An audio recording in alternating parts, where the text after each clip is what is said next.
Shalom Bapak Ibu.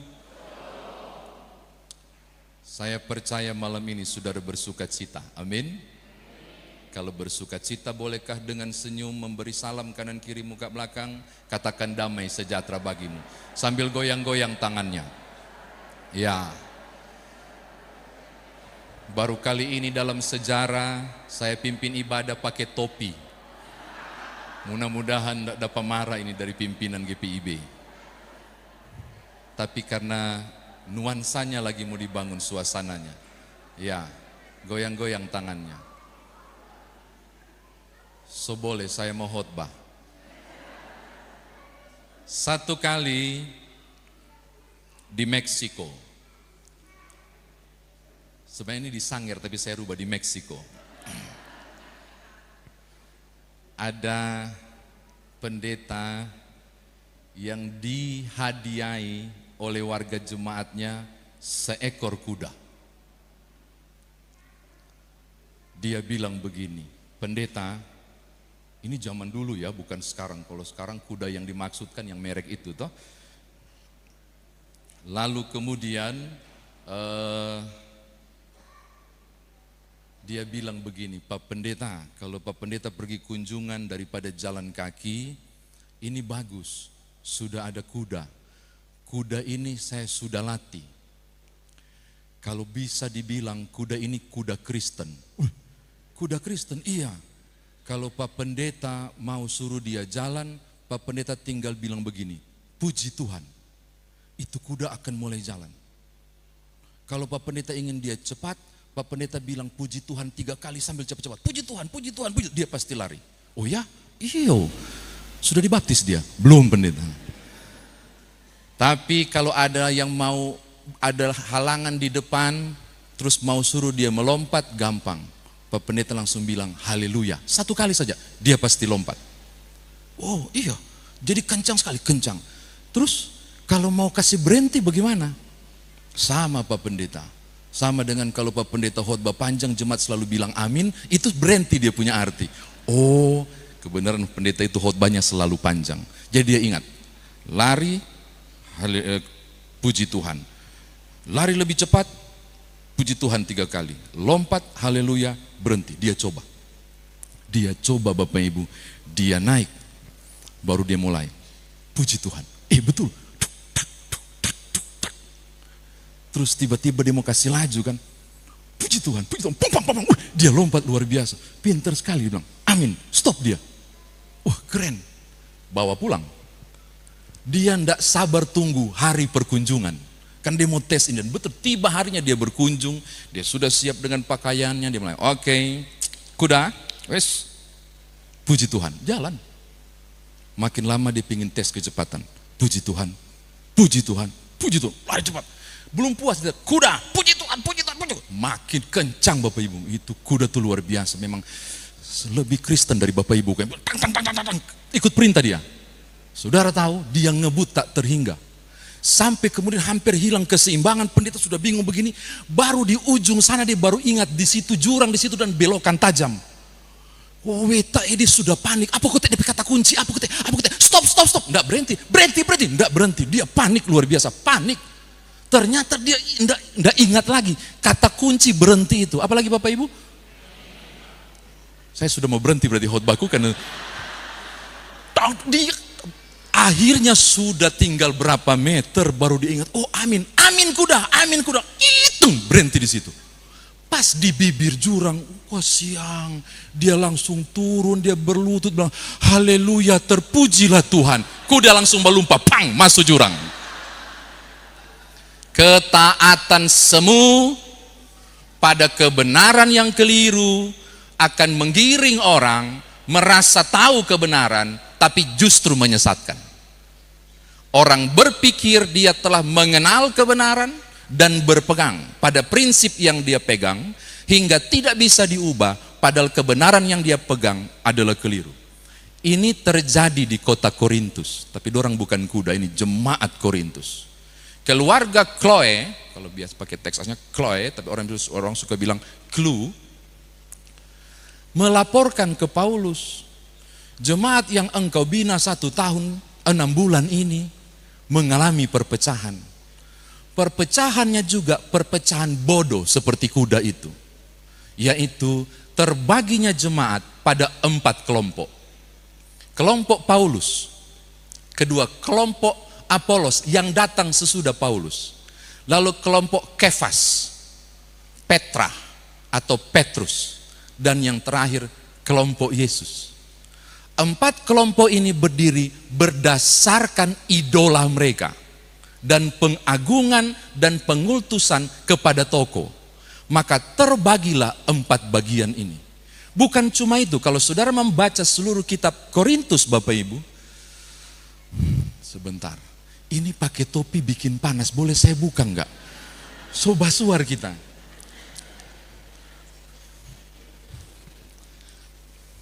Buka yang ini Jo. So sampai di mana tadi? Perpecahan. Kalau saudara baca surat 1 Korintus, ya ampun, mengerikan. Perselisihan demi perselisihan itu menghadirkan skismata, atau yang saudara biasa menggunakan istilah skisma. Skismata itu dalam bahasa Yunani, skisma yang berarti perpecahan. Terbagi grup-grup, bukan cuma itu, saling menjatuhkan.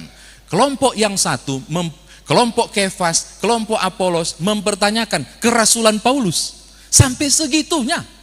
Yang pro kepada Kefas akan pertanyakan kelompok Paulus, mana bukti bahwa dia rasul. Rasul yang sesungguhnya 12 rasul dan pemimpinnya adalah Kefas, yaitu Petrus. Sampai segitunya. Dan itu sangat begitu parah. Maka penting bagi Paulus untuk menyampaikan surat penggembalaannya, membuat umat pada waktu itu di Korintus baku-baki baik ulang. Hal yang harus mereka jaga. Nah, saya mau berbagi kepada saudara bagaimana caranya mereka bisa bersatu di tengah kepelbagaian. Yang pertama, tolong lihat ayat 10 bagian atas. Aku menasihatkan kamu saudara-saudara demi nama Tuhan kita Yesus Kristus. Oke. Lalu saudara juga bisa baca ayat 13. Apakah Kristus terbagi-bagi? Kita menemukan hal yang pertama yang ditekankan Paulus. Bukan soal siapa yang melayani. Bukan soal siapa yang bekerja dalam penginjilan. Bukan soal tokoh A dan tokoh B. Tapi yang paling utama, untuk siapakah tokoh itu hadir? Paulus bilang, untuk Kristus. Maka pusat penyembahan yang benar, pusat pengagungan yang benar, bukan soal si A atau si B yang melakukan A atau B. Bukan soal orang-orang hebat yang luar biasa memberi andil berdirinya jemaat ini. Tapi penyembahan yang benar hanya boleh dilakukan untuk Yesus Kristus Tuhan dan Juru Selamat. Umat diajak untuk kembali. Yesuslah pusat dari segala keutuhan jemaat. Makanya tema ini diangkat. Menjadi satu dalam Kristus. Kristuslah pusatnya. Ini yang pertama. Yang kedua Bapak Ibu.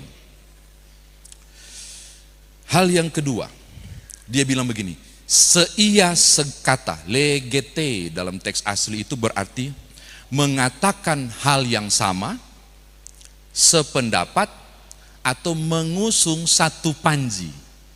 Jadi kalau peperangan terjadi, harus ada legete, harus satu panji saja yang dibawa untuk lakukan pertempuran. Di mana panji itu berada, disitulah pasukan berada. Kalau saudara nonton film perang-perang zaman dulu ya, termasuk perang-perang zaman dulu di orang-orang yang pakai topi-topi begini, itu pasti ada panji di depan untuk menunjukkan itulah tempat untuk bertarung. Disitulah engkau harus pro, lawannya itulah yang engkau harus lawan. Jadi kata legete ini bukan cuma bicara soal seia sekata, tapi komitmen dalam keutuhan. Legete mau bicara soal umat diajar supaya engkau tidak terpecah, harus tahu panjinya siapa dan cuma boleh satu. Bukan Paulus, bukan Petrus, bukan Apolos. Panjinya cuma satu, Yesus Kristus. Maka umat diajak untuk fokus pada Yesus Kristus. Ini hal yang kedua yang harus mereka bikin. Yang ketiga Bapak Ibu,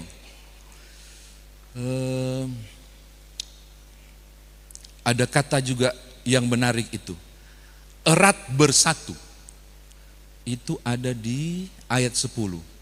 Tetapi sebaliknya, supaya kamu erat bersatu. Aku pikir, kan sama aja erat bersatu itu dengan seia sekata. Kan sama aja dengan sehati sepikir. Ternyata enggak loh Bapak Ibu. Erat bersatu itu kateristimensoi.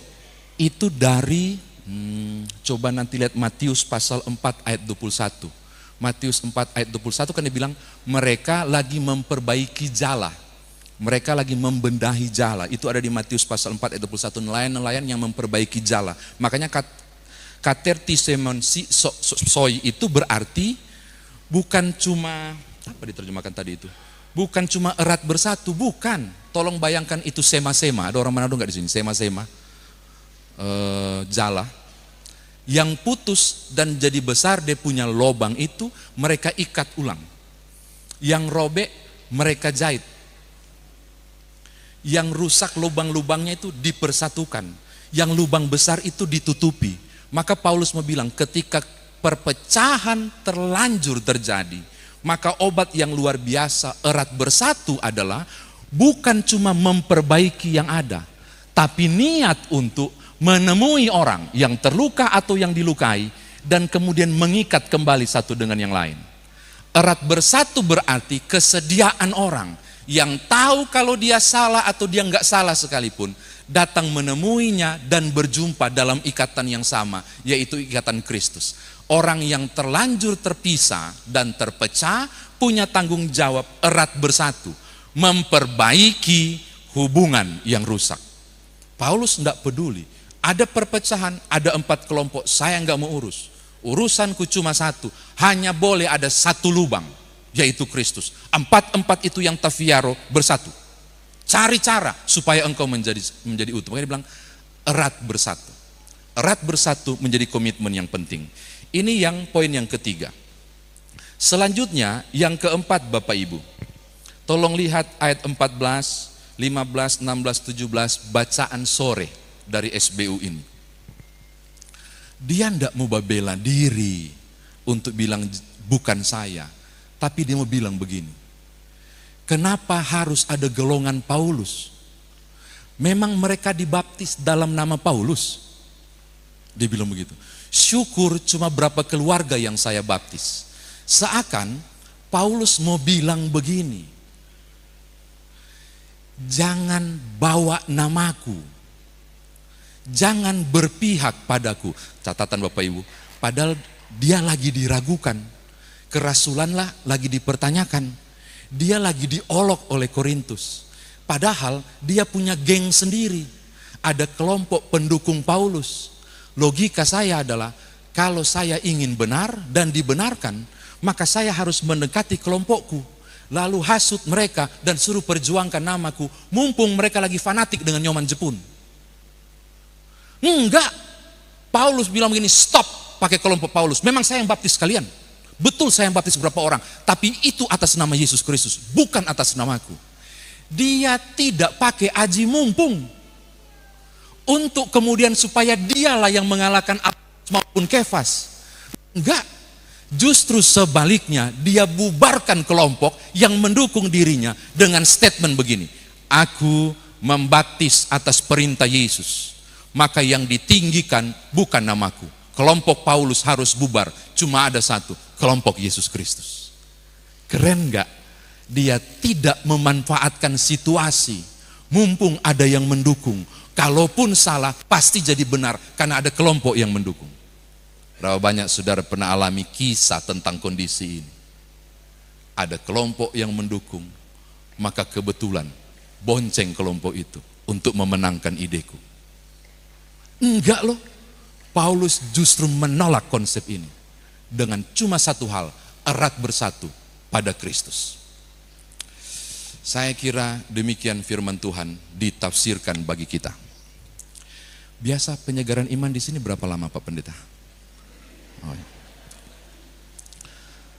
Saya hanya akan melihat Bapak Ibu punya anggukan saja ya. Biasa kalau stabil begini saya akan lanjut. Tapi kalau naik turun sudah enggak stabil, sudah turun pelan begini baru naik begini, saya akan amin biar cepat. Atau ada yang batuk 3 kali, tolong beri kode bahwa ini terlalu cepat. Nah sekarang bagaimana saudara dan saya membawa firman Tuhan ini dalam kehidupan beriman kita. Kenapa sih penting sekali kesatuan itu dan keutuhan itu di dalam Kristus? Harusnya Bapak Ibu tanya, kenapa begitu penting? Dan umumnya yang dibicarakan adalah bukan soal skismata atau skisma perpecahan, tapi keutuhan dan kesatuan. Tolong buka Injil Yohanes pasal 17. Nah ini yang bawa Alkitab bagus nih, karena saya membaca dari terjemahan baru edisi kedua. Kalau di handphone itu baru edisi pertama, pasti beda. Yohanes 17 ayat 20 sampai 21. Lihat ya, mengapa begitu penting kesatuan di dalam Kristus. Mengapa begitu penting tidak boleh ada perpecahan dalam tubuh Kristus. Saya bacakan pasal 17 Injil Yohanes ayat 20-21. Bukan untuk mereka ini saja aku berdoa, tetapi juga untuk orang-orang percaya kepadaku melalui pemberitaan mereka. Jadi habis berdoa pada murid, dia bilang begini, bukan cuma pada murid saja aku berdoa, tapi pada mereka yang percaya karena pemberitaan para murid. Siapa itu yang percaya? Siapakah yang disebut orang-orang percaya? Yang percaya gara-gara pemberitaan para murid? Gereja. Gereja adalah hasil pemberitaan para murid, mereka yang percaya. Nah, kepada gereja Yesus berdoa begini ayat 21. Supaya mereka semua menjadi satu, sama seperti Engkau ya Bapa di dalam aku, dan aku di dalam Engkau, agar mereka juga di dalam kita, supaya dunia percaya bahwa Engkaulah yang telah mengutus aku. Mengapa kesatuan penting? Gara-gara ayat 21, tapi saya yakin Bapak Ibu cuma baca sambil lalu, tidak mengerti toh. Saya merubah kalimat ini jadi negatif, baru saudara tahu dampaknya kalau tidak bersatu ada perpecahan. Tolong lihat ayat 21, saya mau baca ulang, saya bikin kalimat negatif. Supaya mereka semua tidak menjadi satu, sama seperti Engkau ya Bapa tidak di dalam aku, dan aku tidak di dalam Engkau, agar mereka juga tidak di dalam kita, supaya dunia tidak percaya bahwa Engkaulah yang telah mengutus aku. Tangkap enggak? Gereja menjadi satu supaya engkau dan aku satu. Mereka di dalam kita supaya dunia percaya bahwa engkau mengutus aku. Kebalikannya, jika gereja tidak menjadi satu, dunia tidak percaya bahwa Yesus Kristus diutus Bapa. Itu loh efeknya. Apa arti diutus Bapa? Natal, Jumat Agung, Paskah, kenaikan. Jika gereja tidak menjadi satu, dunia tidak percaya bahwa Tuhanmu pernah datang ke dalam dunia. Gila enggak? Itu konsepnya loh. Maka gereja menjadi satu adalah kesaksian bagi dunia bahwa Kristus pernah hadir. Jadi kalau ada perpecahan, Paulus bilang, oh itu tidak menjadi fokus pada Kristus. Dan kalau itu terjadi, dunia tidak akan percaya. Yohanes bilang, Kristus dalam kita. Jadi mau dibawa pulang begini Bapak Ibu. Perbedaan itu hal yang lumrah. Tapi bukan berarti membawa perpecahan. Kalau terjadi perpecahan, membuat kesaksian kita tidak nyata. Ini dorang ada kode mau amin kah? Kasih mati itu mic. Saya ulangi, perpecahan itu hal yang biasa. Berbeda itu. Tapi baku sedungoni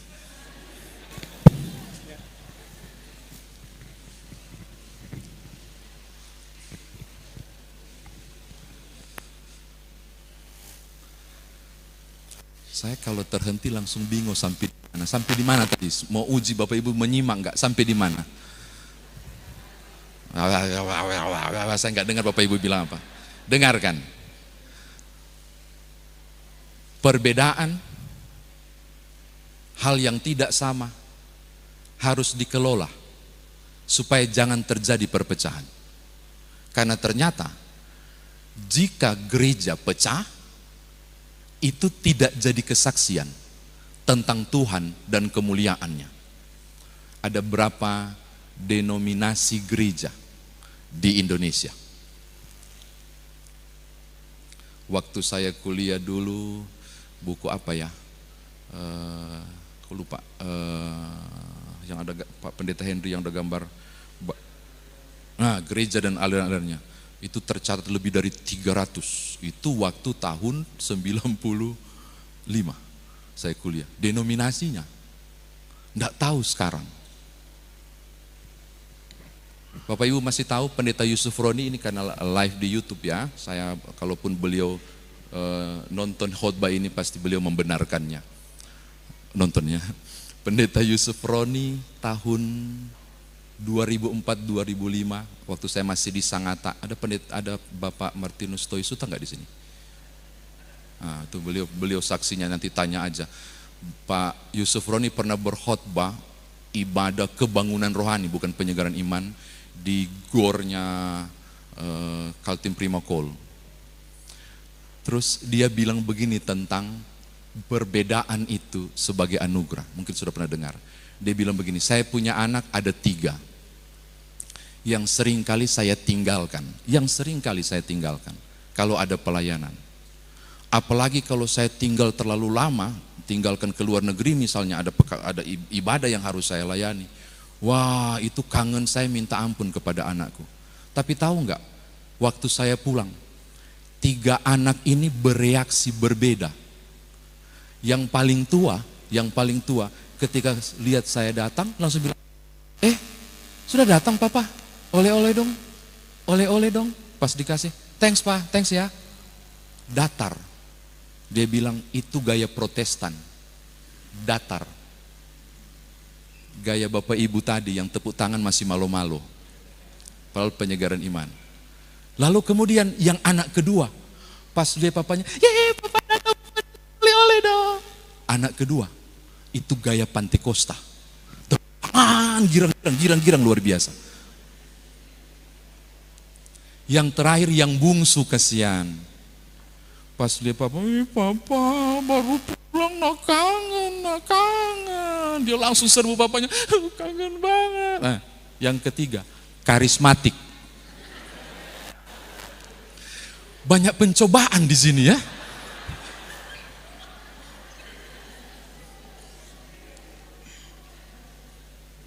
Yusuf begini, 3 anakku, 1 bapak, 3 cara berterima kasih. 3 cara berterima kasih. Tapi 1 bapaknya.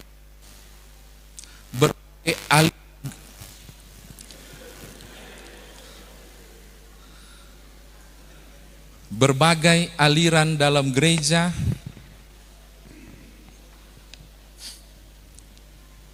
perbedaan boleh ada. 1 Bapa kita, Sang Pencipta, dan 1 Juru Selamat kita, Yesus Kristus. Amin. Jadi tidak usah persoalkan cara orang beribadah.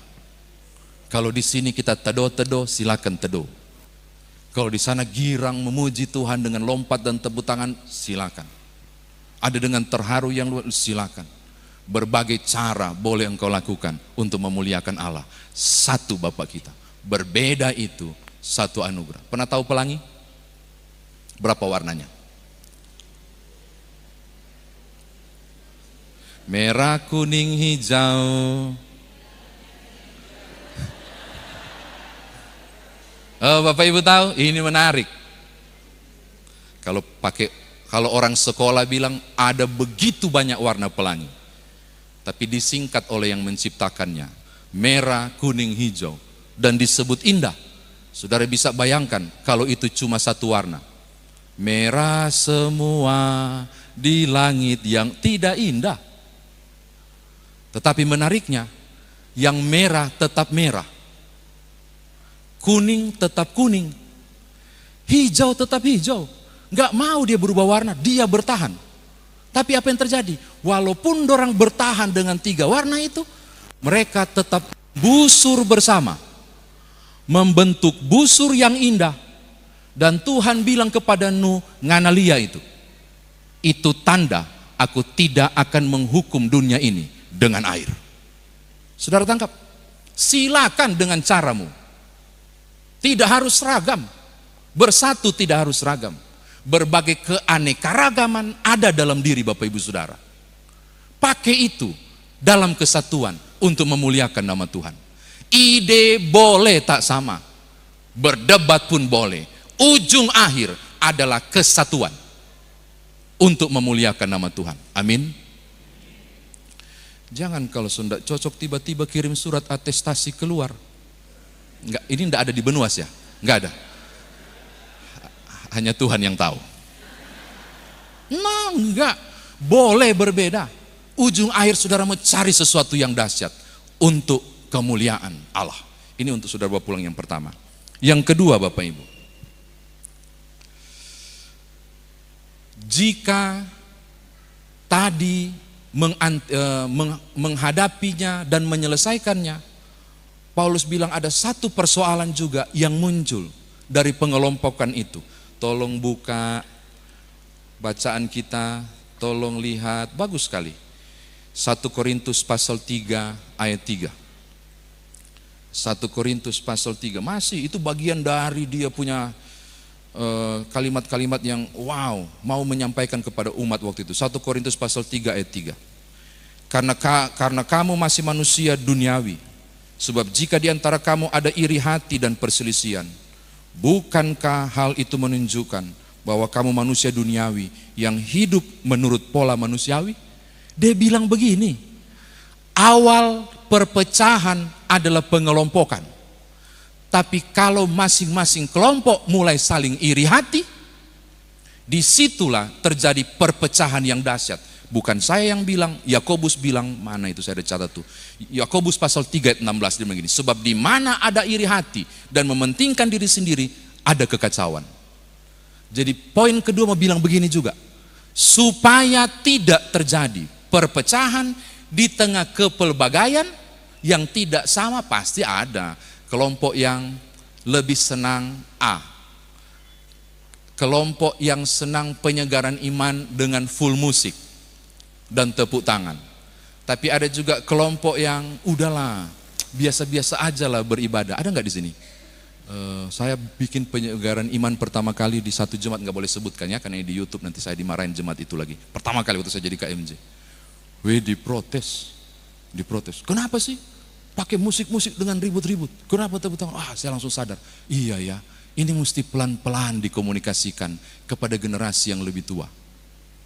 Tapi ada yang kasih gesek-gesek.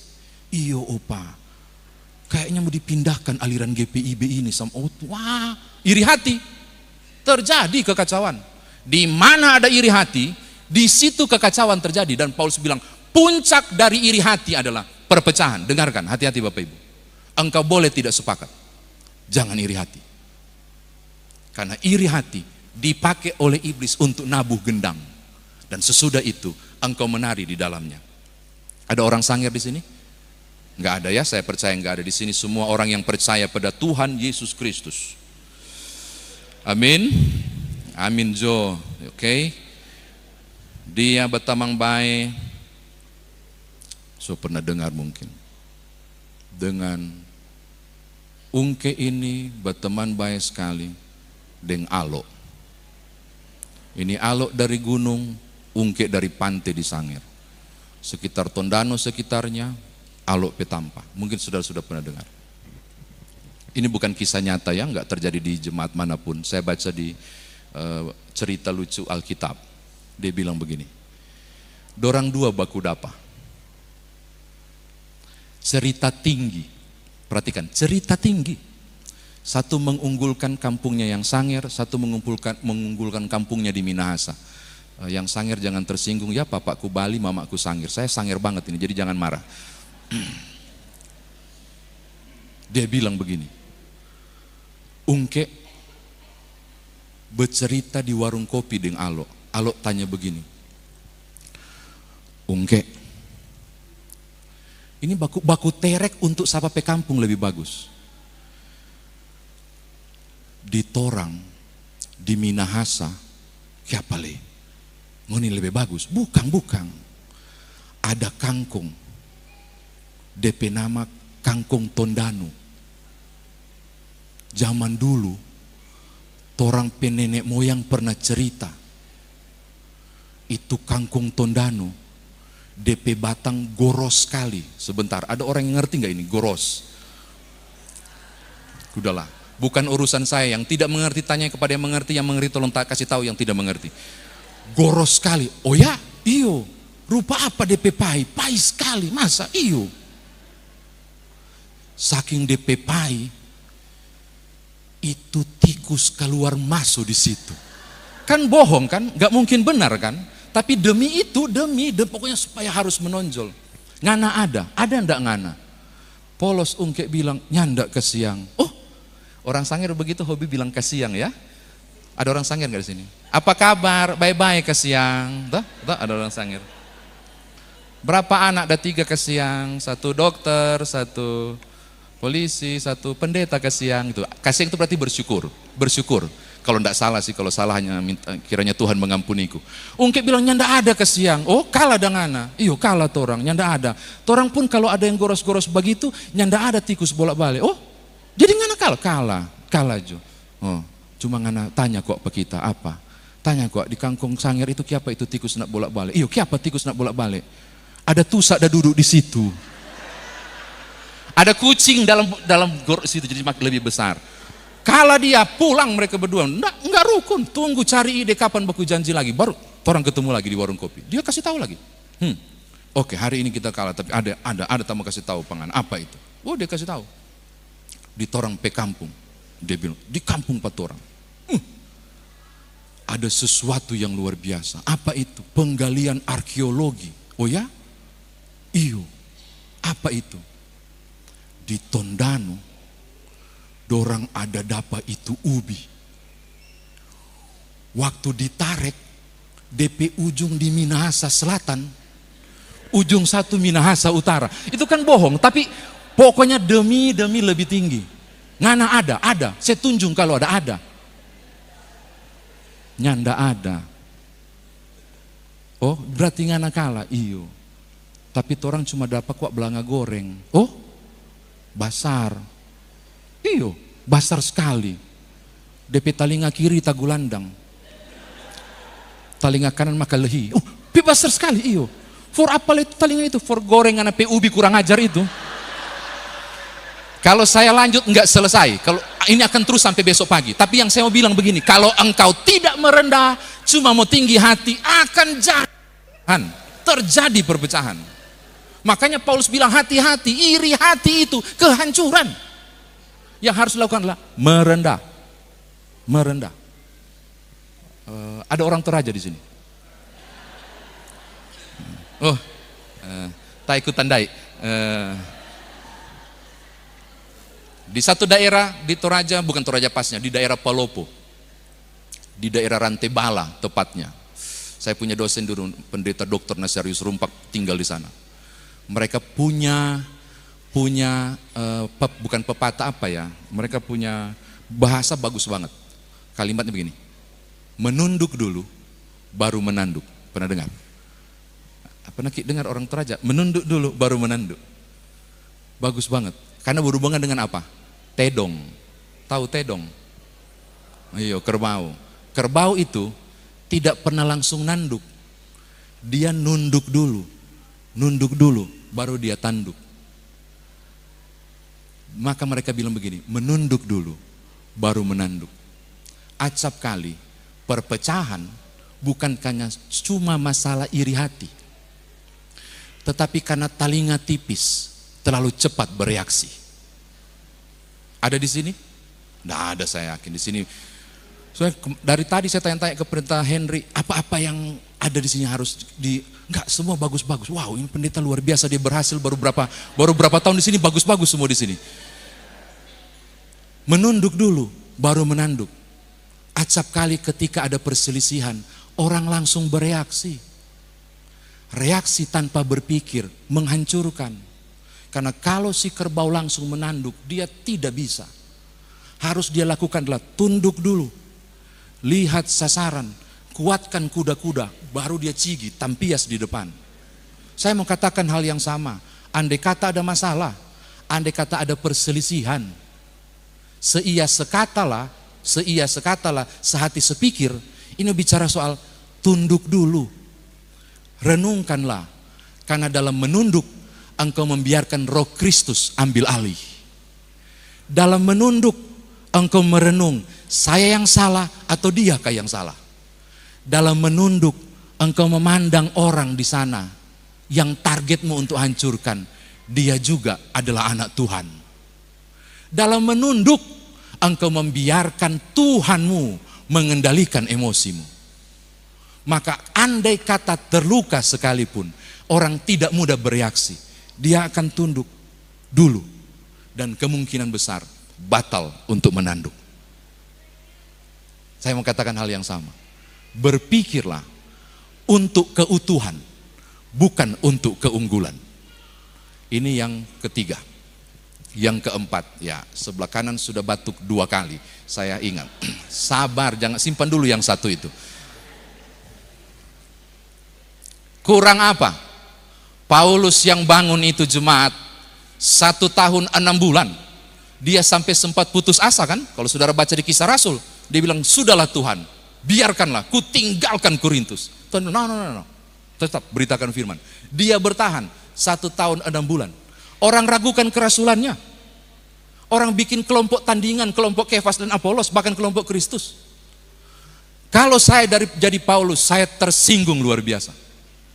Kalau saya jadi Paulus, saya akan angkat panjiku dan bilang, yang pro ke saya, mari ikut saya. Harusnya begitu. Tapi Paulus bilang, no. Harus Kristus yang ditinggikan. Harus Kristus yang diagungkan. Dia sampai mengucapkan kalimat yang luar biasa di Korintus pasal 3. Aku menanam, Apolos menyiram, Kristus Tuhan yang memberikan pertumbuhan. Jadi bukan aku, bukan Apolos, tapi Tuhan yang harus ditinggikan. Keren gak? Saya mau bilang juga hal ini yang tidak kalah penting kepada saudara. Aku harus makin rendah. Tuhanku harus makin tinggi. Dia harus makin bertambah. Aku harus makin berkurang. Pernah dengar kisah tentang 5 roti dan 2 ikan? Versi Yohanes. Tiba-tiba ada anak kecil yang membawa 5 roti dan 2 ikan. Kasih ke Yakobus toh. Saya sudah buka loh Bapak Ibu, bolak-balik Yohanes itu, gak salahkah dia? Buka lagi terjemahan baru edisi kedua, edisi pertama bahkan terjemahan Bahula itu yang masih pakai loe-loe, pakai DJ, jang-jang. Tetap, apa yang saya cari Bapak Ibu? Yang saya cari cuma satu. Siapa nama anak kecil itu? Ku cari. Bukan juga nyoman jepun, tidak ada. Nama itu tidak disebut. Padahal asal saudara tahu, 5 roti dan 2 ikan memberi makan 5.000 orang itu dimulai dari anak kecil yang memberi 5 roti dan 2 ikan. Andai kata anak kecil itu tidak antar, cerita ini bisa berubah. Maka seyogyanya Yohanes menuturkan kisah ini, paling tidak kasih taulah nama kecilnya, atau paling tidak ada anak dari Galilea yang saya lupa sebut namanya, memberikan, harusnya gitu dong, ada sedikit CV-nya, tapi tidak. Saya penasaran, mungkin Yohanes akan lanjutkan ketika selesai cerita. Selesai cerita, bahkan orang mendorong Yesus untuk jadi pemimpin. Baca toh? Saya baca lagi, enggak. Yesus terus yang disebut. Anaknya di mana? Hilang. Hanya hilang.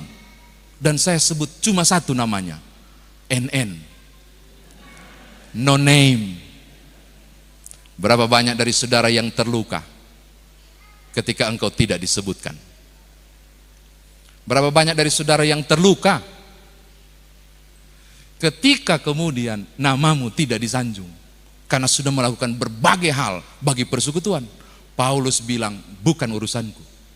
Yang harus ditinggikan adalah Yesus Kristus. Maka saya mau bilang juga begini, hati-hati.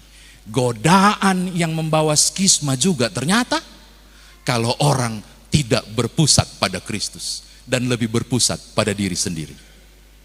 Saya yakin di Bukit Benua sudah ada. Enggak ada ya Pak Pendeta? Luar biasa jemaat ini. Orang semua baik-baik. Maka saya sudah mau tutup untuk bilang begini, sesuai tema.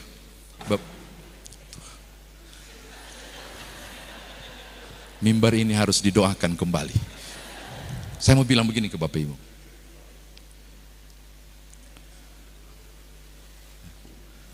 Mungkin karena nggak ada kuenya Pak, itu cuma minumnya. Bapak Ibu, dengarkan. Ini penting untuk saudara mengakhiri firman Tuhan ini. Biarlah di luar sana tahu bahwa Yesus Kristus adalah Tuhan dan Juru Selamat yang pernah datang untuk menebus engkau dan aku. Gak harus koar-koar di sana. Bawa Alkitab masuk ke lorong-lorong ternyata. Cukuplah terlihat dari luar engkau utuh dan satu. Karena dalam keutuhan dan kesatuan gereja, dunia tahu, kata Tuhan Yesus, bahwa engkau mengutus aku. Kedua, bawalah pemahaman yang penting ini, bahwa tiap-tiap orang dikasih Tuhan talenta dalam kepelbagaian yang tidak sama. Ada yang hanya bisa main gitar, ada yang canggih dengan segala multimedia, soundman, ada yang gak bisa apa-apa, hanya bisa tikang lutut dan sembahyang untuk doakan persekutuan ini. Ada yang bisa pujian, ada yang gak tahu, dia datang ke rumah-rumah jemaat tanpa sepengetahuan orang, cuma untuk tanya, sudah dapat SBU belum? Ada lebih di sini. Whatever, saya nggak tahu. Tiap orang punya kepelbagaian, dan keanekaragaman itu adalah anugerah dari Tuhan. Jangan biarkan kepelbagaian itu dipayungi oleh iri hati, lalu kemudian terjadi perpecahan. Siapa mau tahu yang suka duduk di belakang itu? Bukan Bapak Ibu yang sekarang ya, ini kan karena nggak dapat tempat ya, karena nggak ada tempat. Yang hobi banget di belakang kesian. Barangkali dia punya talent. Nggak usah justifikasi, nggak usah jadi dia tukang-tukang terlambat, terbukti dulu. Kita nggak tahu, Tuhan ada titipkan sesuatu ke dia. Rangkul, bawa pulang, hidupkan dia. Barangkali dia bisa berfaedah untuk kemuliaan nama Tuhan. Amin. Maka sekarang saya mau tutup, benar-benar tutup, mau bilang begini. Di saat khotbah terakhir baru mic ini benar-benar bagus.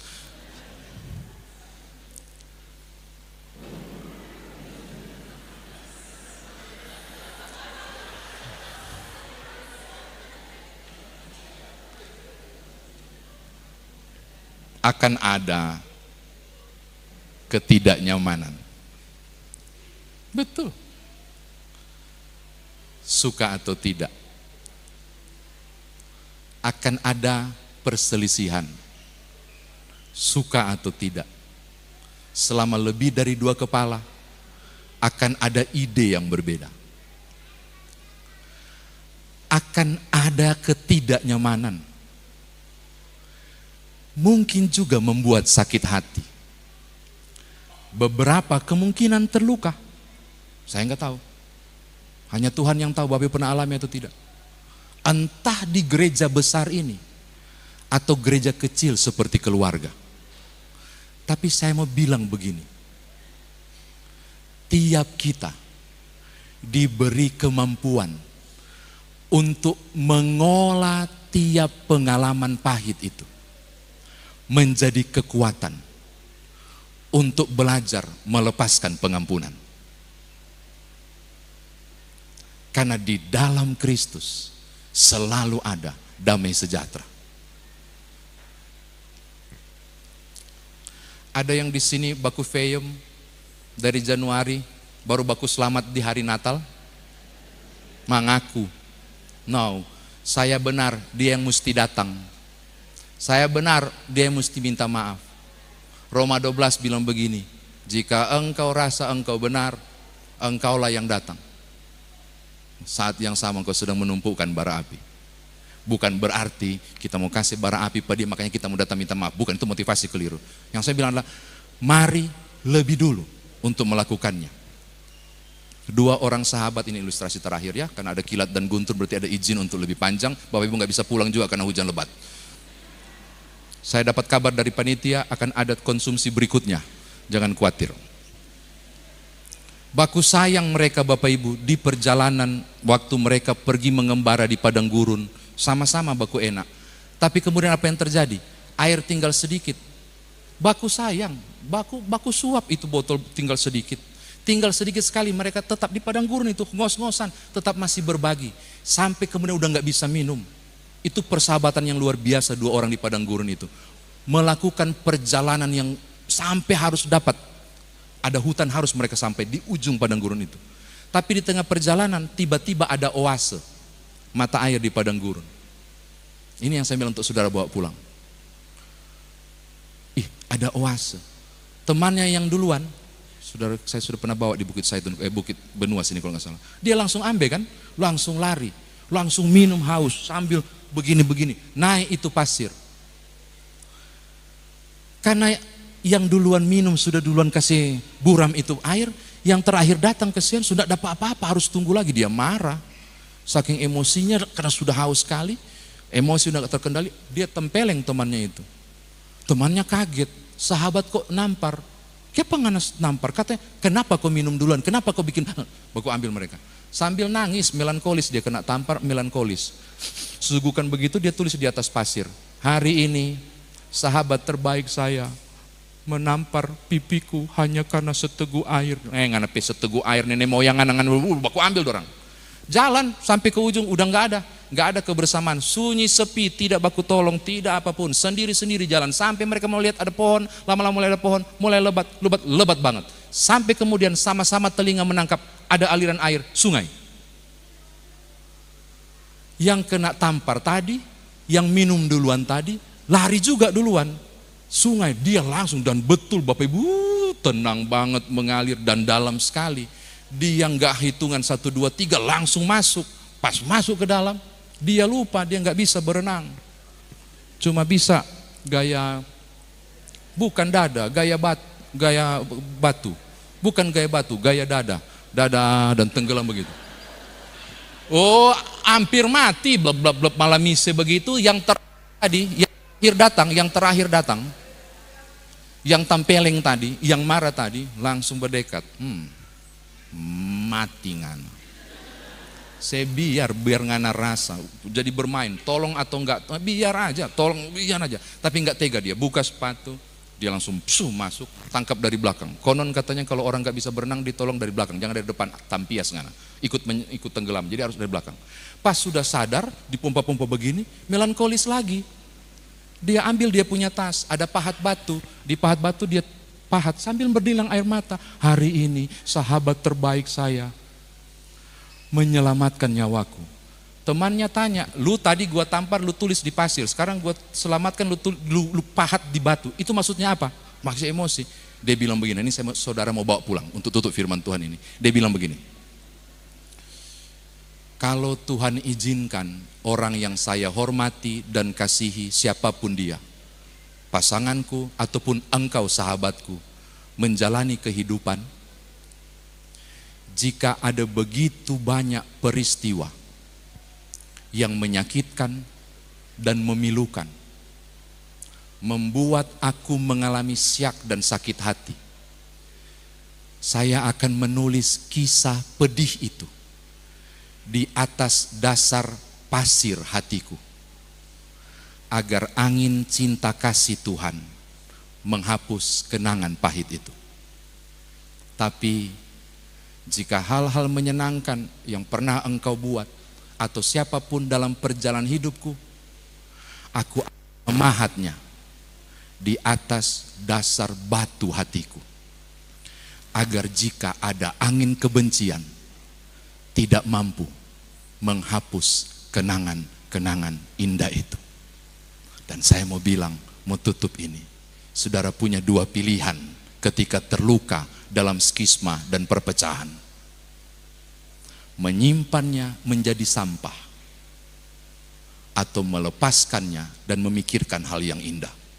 Di saat itu, saudara sedang menjadi alat Tuhan untuk mengutuhkan persekutuan. Selamat menyatu dalam Kristus. Tuhan berkati saudara. Haleluya. Amin.